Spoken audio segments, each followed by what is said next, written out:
Is the daily unit card a permanent thing? Antman has some issues?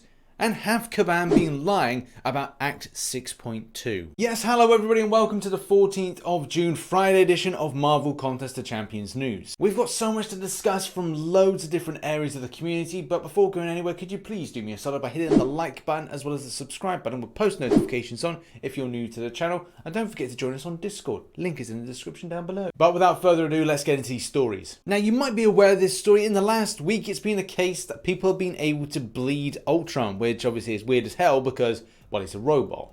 But it doesn't stop there because it looks like Ultron drones are able to be bled as well. 5 days ago this was brought to the attention of the developers who hopefully will be looking into this. So where are we up to now? Well, we just don't know. The fact is, it is very much unsure as to where Kabam can see this bug happening.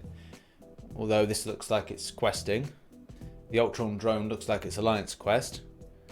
That's probably Master. Seems pretty obvious to me. As of yesterday, this was still happening, so long may it continue until it's actually resolved. So have your fun going against Ultron with bleeding champions. In tiny Antman news, and it looks like we've got a problem with combo chaining into a special with his SP1. This short video clip should explain exactly that. Obviously, the Antman is building up to his L1. It's doing then a chaining into combo, but it doesn't work. As you see, it whiffs in the combo into the special attack, which obviously is not what we want to see. In potentially exciting reoccurring goodness news, the collector's daily unit card returned back. We were all very surprised by this, and obviously people leapt to the forums in order to say, hey, is this right? We're meant to be receiving this again? And it's something that I feel very strongly about receiving each month. Now, I know some people may go, oh, no, we shouldn't expect this each month. But look at this, okay. Other games have certain systems where you buy in each month. I think Katie Candy's talked about this as well. The idea of buying, say, a premium card for the month.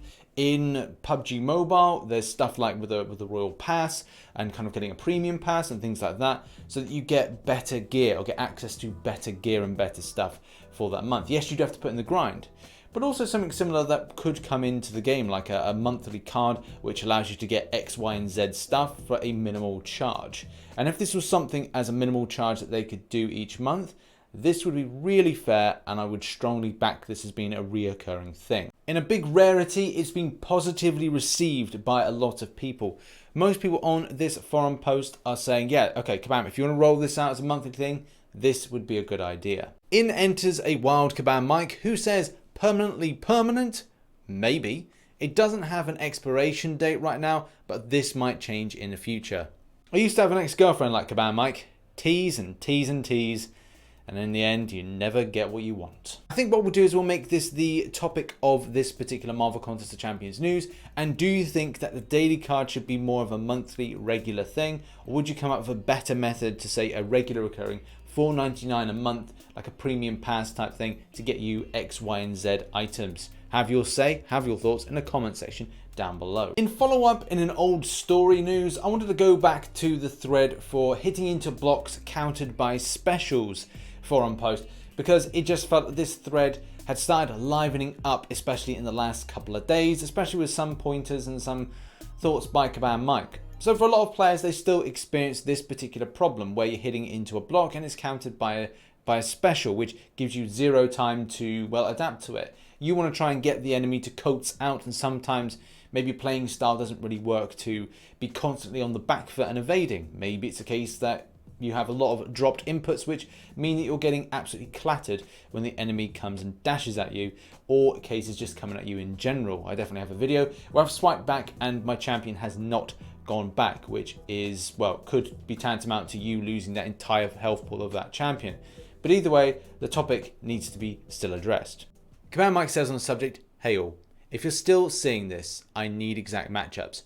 Which champions you used and against who. We're continuing to investigate this. No, you cannot say it happens to everyone, because this is not going to help us narrow this down. Any posts that do not contain that information will be removed. And going on further to say, this is not correct against someone talking about the AI. There has been no change made to the AI response time. Unfortunately, I just don't think it's as real as that. There are aspects where the game has felt like it has changed very much with the AI over a long period of time. It's not a case that it hasn't. it has. And whether or not that's been affected by stuff that Kabam have done to their own game, creating inconsistencies, it has indeed happened.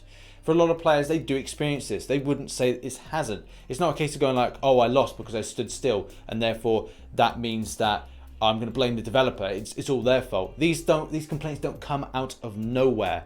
And there's been times in which I've got videos and kind of proof of stuff when I've been recording and doing YouTube that it indeed has happened, where you've swiped back, you've not gone back, you've done an intercept, which you think you've done on flush, and it hasn't gone to plan, it hasn't worked.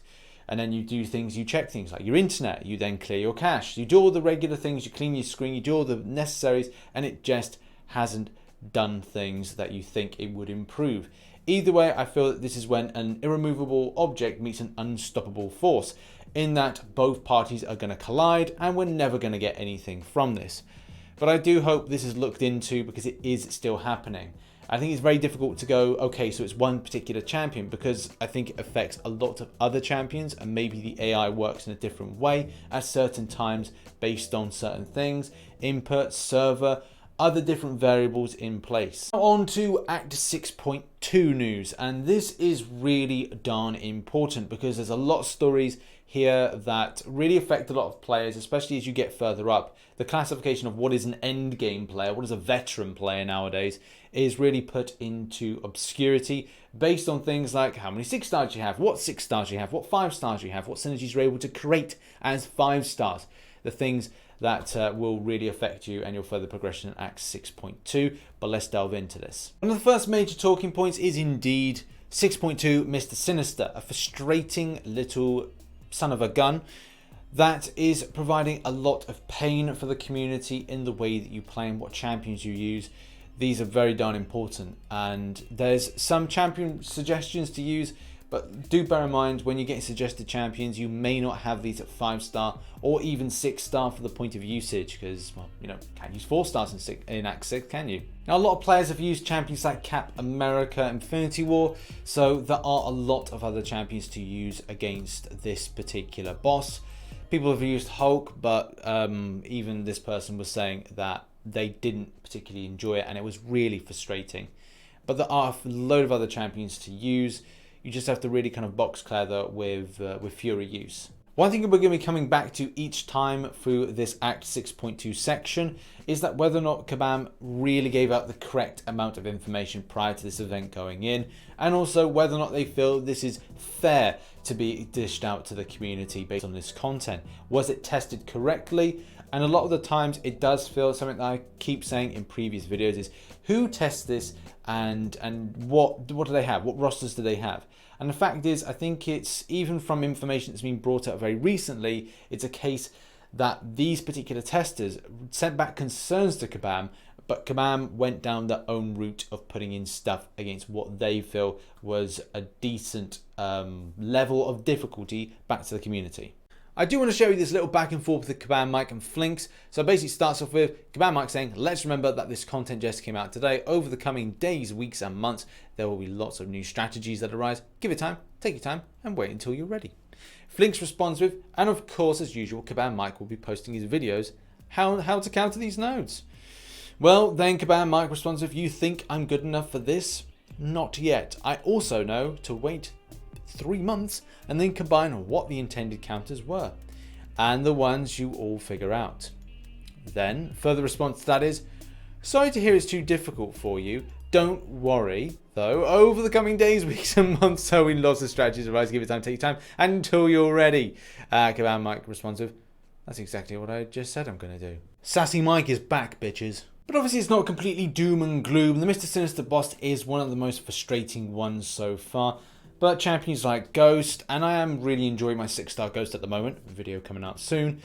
It is great to see champions thrive in this particular setting. So yeah, there are some positives out of a very negative boss situation. And obviously it will be a case people have to take their time. I wouldn't suggest overspending on this, as it just leads to more disappointment and frustration. And now on to the most important aspects of this Act 6.2 breakdown and the kind of feedback from this is that the power index has changed.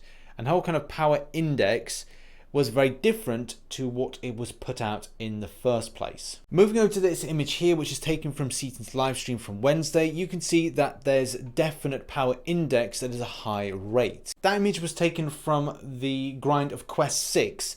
So this is what it was stated that we received from Quest 6 from a particular PI.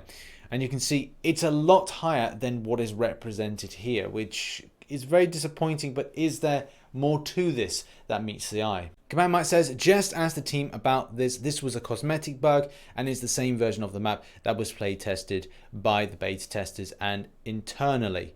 Their strength is what was intended to be, though we understand this is a little confusing and we might fix it in the future. But then one of the beta testers below said that they raised concern with Kabam and, well, for whatever reason, nothing was taken upon this, although I have noticed that the person has been put in jail, so whether or not that Kabam don't like that particular person speaking out, or maybe they're not lying, I just don't know. But it's quite weird that they would then do that to somebody that was or claims to be a beta tester. It all comes to a point where it's pointed out that maybe the health points have been doubled, or maybe some changes have been done from the beta in order to increase the difficulty. But the fact still remains that Kabam have delivered a particular content which they feel that is a challenge to people. They feel that it is, well, in some ways it doesn't feel like it's completely fair, but it feels like from Kabam's perspective, it's like, right, we want to deliver a challenge. We're happy with this. Even though you're not happy with this, we're happy with this.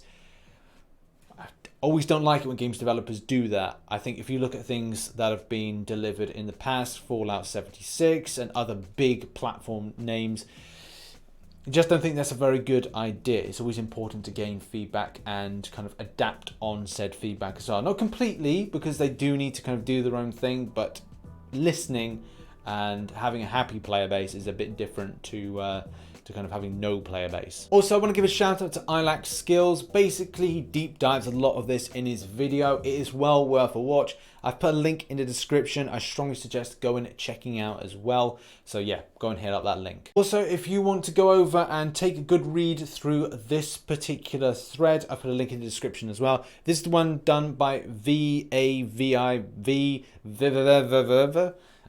who was a beta tester. The fact is, it is a good little read to understand like the process of that, the back and forth between him or her and the developer. And yeah, just like cast your opinions as well in the comment section about how you feel about this content. Maybe for a lot of players and people that are subscribed to the channel that watch my videos, you may not be at this stage yet, but what are your thoughts of kind of going further with the game? Is there a point where you have to go, do you stop? Is this a point that it becomes unenjoyable? What are your thought process around getting into this further content and maybe champions and having champions? An ongoing thought that I have had is, what really defines an endgame or veteran player nowadays? And the quick answer is not very much.